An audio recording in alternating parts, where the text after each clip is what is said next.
Good evening, groovy citizens, and happy Wednesday. I hope and pray that you all had a wonderful day. My day has been busy, productive, but a wonderful day nonetheless. Because guess what? Every day that I'm above ground is a wonderful day in my book. So let's jump into today's topic. Today's topic is keep going. And the subtopic is when God closes a door. That's powerful. So we have to learn how to keep going even when God closes doors in our faces sometimes. And so I have a quote that I want to share with you by Steve Harvey, and then one by Bishop T.D. Jakes, and then we'll unpack it just a little bit.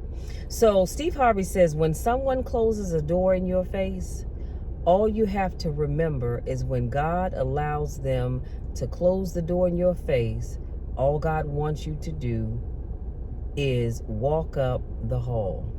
Let me put a pin right there.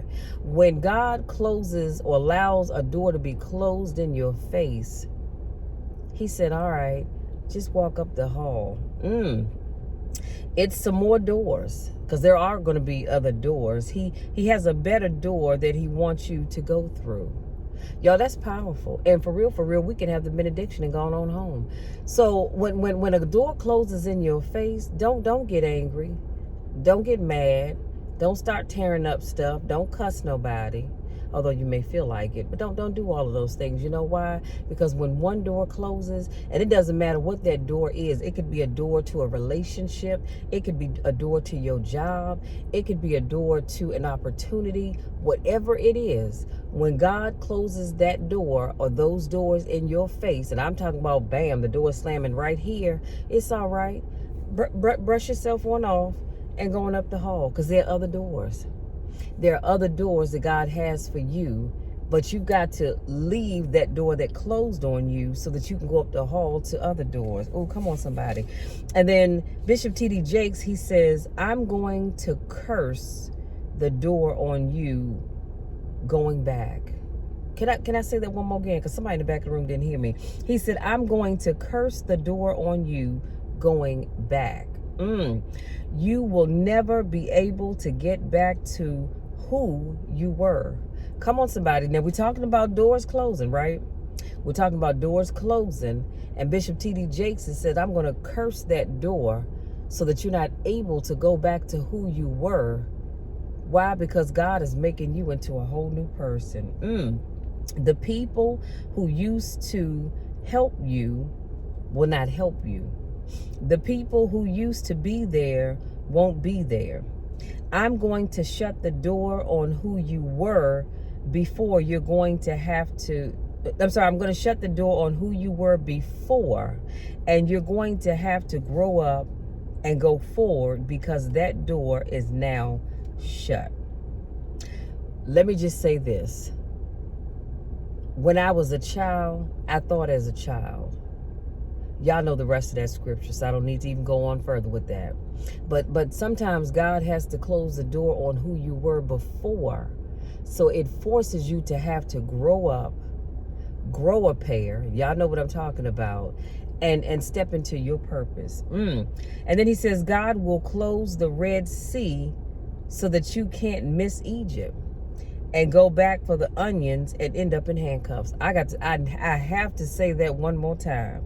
God will close the Red Sea so you can't miss Egypt and go back for the onions and end up in handcuffs. Y'all, that's powerful. Can we pass the offering plate? Have the benediction going on home? And this is a quote by Bishop T.D. Jakes, and I'll put both of these quotes in the description box. So some of you are probably thinking, well, Michelle, what in the world are you talking about? Closing the Red Sea so you won't miss Egypt. Well, I'm going to give you a quick Sunday school lesson. And so if you remember in the Bible, the Israelites didn't want to leave Egypt. Y'all remember that, right?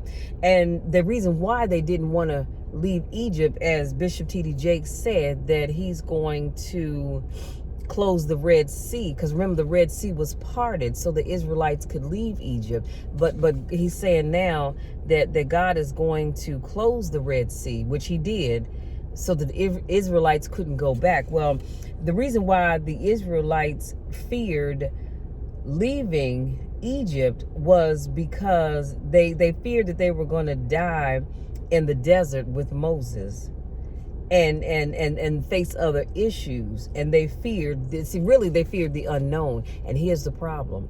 Too many times we can't leave Egypt because we're afraid of what else we're going to. And they said, wait a minute, hold up. We have everything we want over here in Egypt. Moses wants us to follow his happy behind someplace that we don't even know where we're going. We don't know what we're going to go into. We don't know what we're going to encounter. Will there be milk and honey as we have it here over there? And that's why a lot of times you all are afraid to leave whatever that thing is. When God closes that door and you're afraid to leave because you know what you have here. And you're saying, well, wait a minute, Lord, if I leave and I go over there, I don't know what's over there. So what I'm giving up all of this right here to go over there, and I don't know what I'm going to end up with. So that's why Bishop T.D. Jakes said or he reminded us that God had to close the Red Sea, because if not, the Israelites got the murmuring and they wanted to go back to slavery. Although they had everything, they weren't necessarily free. And Moses said, look, I got land of freedom waiting for you all on the other side of that Red Sea. God made a way. They started, they got nervous, they got confused, they got scared. And all it takes is one person to speak up and say, yeah, we might need to go back. So they wanted to turn around and double back, and God said, oh, not on my watch. And he let the Red Sea close right on up, so they couldn't even go back. All they could do was go forward. So I said all of that. Let's unpack this a little bit. I said all of that to say this.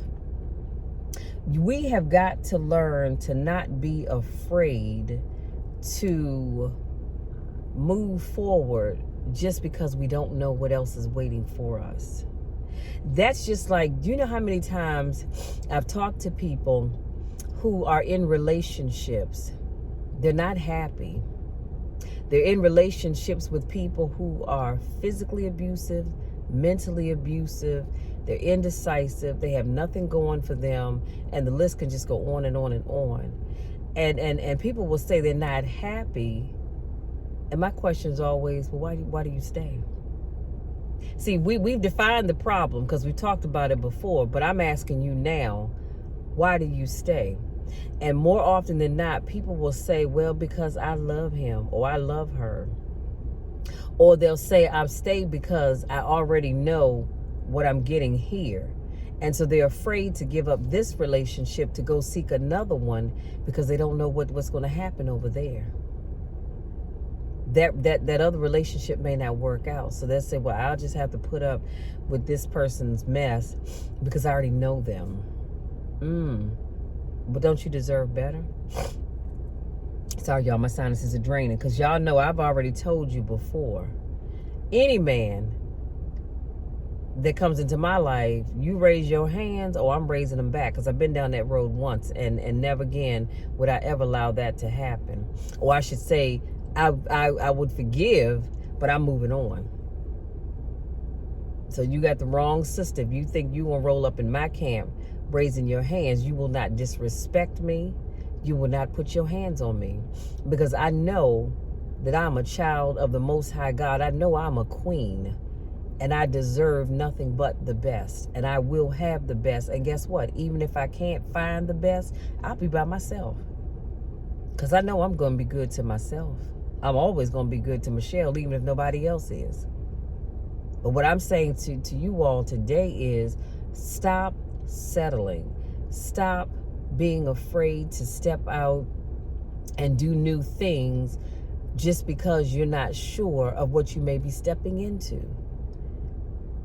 And when you say, well, I'm not really happy here, but I'll just stay because at least I know, what's going on over here, you just limit yourself. Now, if you like that, more power to you. The famous words of my Aunt Anne, if you like it, honey, I love it. But I've watched people over the years stay in jobs that they couldn't stand, all because they already knew what to expect in their job and they didn't have to do much. And so they stayed because they were afraid to go out and look for another job because of several reasons. Number one, they may have to actually work. But number two, they didn't know what to expect. It's the same thing with relationships. It's the same thing with the city that you live in.